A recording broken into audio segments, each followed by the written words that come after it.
4 octobre 2013, Christophe Amalric et Christian Arrivé sont invités à l'inauguration du parc solaire de Montmaillon, sur la commune de Varage, dans le Var. Ce parc a pour opérateur Voltalia, le même que pour le projet de la Barbin. Le parc de Montmaillon a mis 5 ans pour sortir de terre et produire enfin aujourd'hui de l'électricité.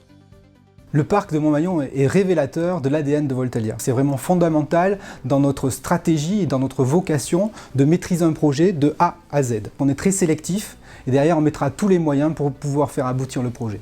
À cette occasion, les deux élus barbennais échangent avec les techniciens de l'entreprise ainsi qu'avec leurs homologues varois.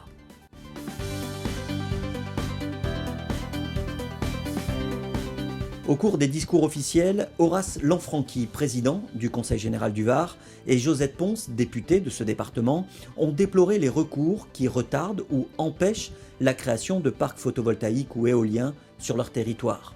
Des situations identiques à celles connues par le projet du parc photovoltaïque de la Barbin. Nous sommes quelques-uns dans cet abri à avoir quelques projets qui ont du mal à... Qui attendent, qui sont bloqués, qui n'arrivent pas à sortir. Notamment celui qui est conduit par le président de la communauté de communes, par M. Douvois-Gelin. Lui, son projet, il a été porté, fini, administrativement, je dirais, depuis 2004. Ça fait 10 ans. Alors ce matin, on est heureux parce que c'est arrivé au bout. Mais pour vous qui avez d'autres projets, nous on en avait 3 morts de leur belle mort devant les tribunaux. Il faut passer par les tribunaux administratifs, ensuite il faut aller en appel, et quelquefois en appel on gagne. Quelquefois, Monsieur le Président, quelquefois.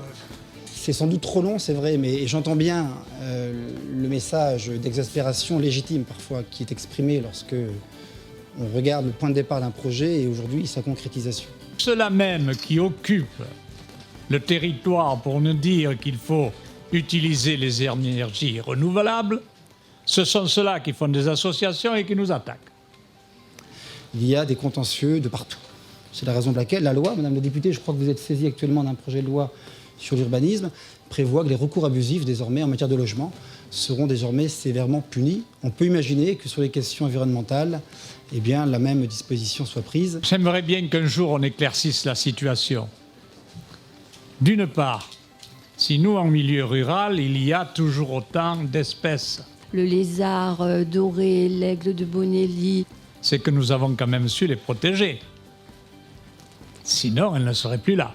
Où il y a des atouts environnementaux considérables, il faut effectivement les préserver, les protéger, mais ne pas non plus le faire n'importe comment.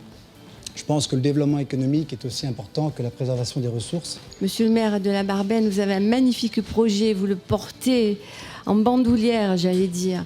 Il n'empêche pas moins qu'il ne sort pas depuis 5 ans. 5 ans. Et alors, à tous ceux qui ont des projets, monsieur le maire, je vous souhaite à la fois courage, opiniâtreté et un peu de chance, parce que sinon, on n'y arrivera jamais.